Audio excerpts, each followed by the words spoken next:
Today, Apple sells millions of devices every year, generates hundreds of billions of dollars in revenue, and influences the way people communicate, work, learn, and entertain themselves. But Apple's journey was far from smooth.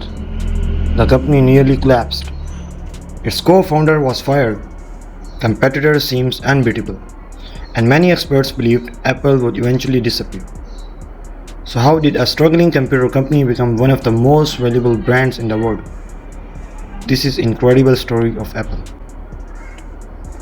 The story begins in California in 1976. Three men came together with a vision: Steve Jobs, Steve Wozniak, and Ronald Webb. Among them, Steve Wozniak was the engineering genius. He loved building computers and designing electronic systems. Steve Jobs, on the other hand, was a visionary. He wasn't the best engineer, but he had an extraordinary ability to see opportunities that others missed. Their first product, the Apple I, was a simple computer brand sold to hobbyists.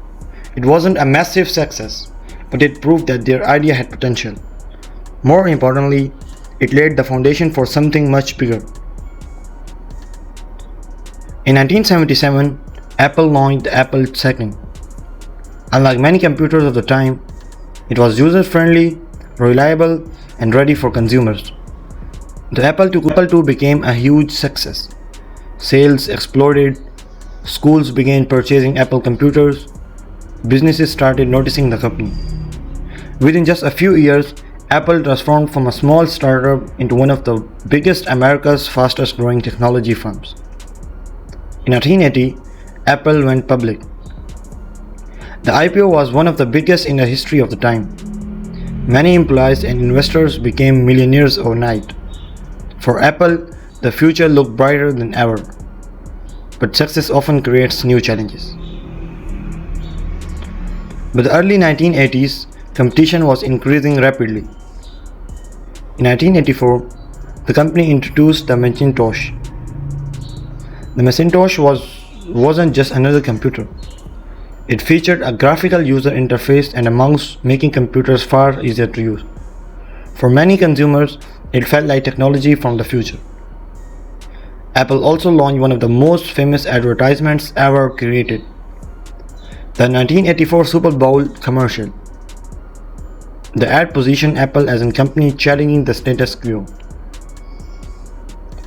The Macintosh changed the technology industry and helped shape the future of personal computing. However, behind the scenes, serious problems were developing. As Apple grew larger, tensions inside the company increased. Steve Jobs was known for demanding perfection and pushing employees to their limits. While some admired his leadership, others found him difficult to work with. Conflicts between Jobs and Apple's executives became more frequent. Eventually, a power struggle emerged. In 1985, Steve Jobs was forced out of the company. Imagine that the founder of Apple was no longer part of Apple. After leaving, Jobs started a new company called NXT, and later acquired a small animation studio that became Pixar.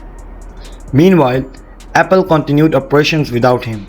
At first, it seemed manageable, but over time, the company began losing its direction.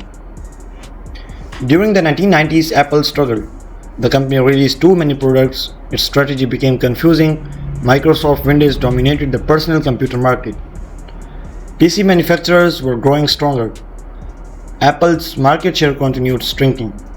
Profits declined. Investors lost confidence.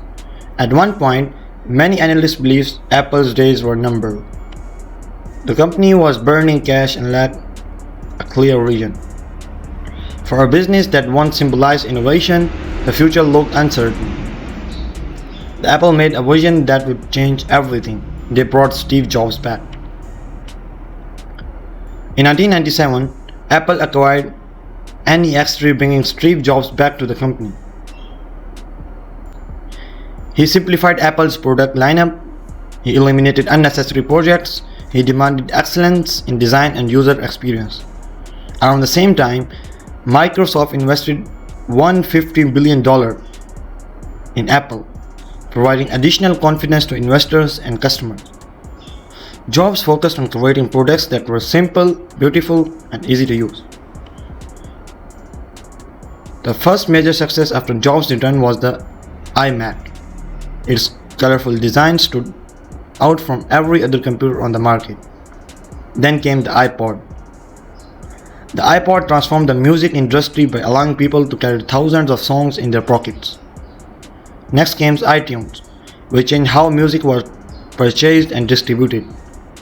But Apple's biggest breakthrough arrived in 2007. The iPhone. The iPhone combined a phone, internet device, and music player into one product. It completely changed the smartphone industry. Competitors rushed to catch up. Then Apple introduced the Apple App Store. Developers could create applications with Apple and revenue from the ecosystem. The company continued innovating with iPad, Apple Watch, and AirPods. Each product strengthened the Apple position and explained its influence. Apple was no longer just a computer company, it had become a technology powerhouse. Apple focuses heavily on design and user experience. Customers trust the company and are often willing to pay premium prices. Apple created a powerful ecosystem.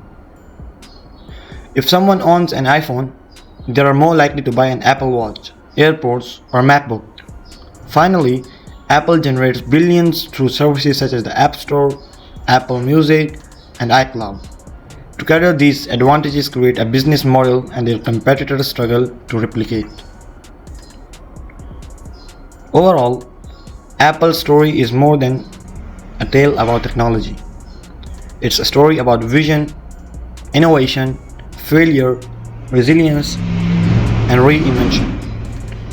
From a small garage in California to one of the most valuable companies in history, Apple's journey proves that success is not about avoiding failure, it's about learning from the failure, adapting to change, and continuing to move forward. And perhaps that is the greatest lesson Apple has to offer the world. Thanks for watching.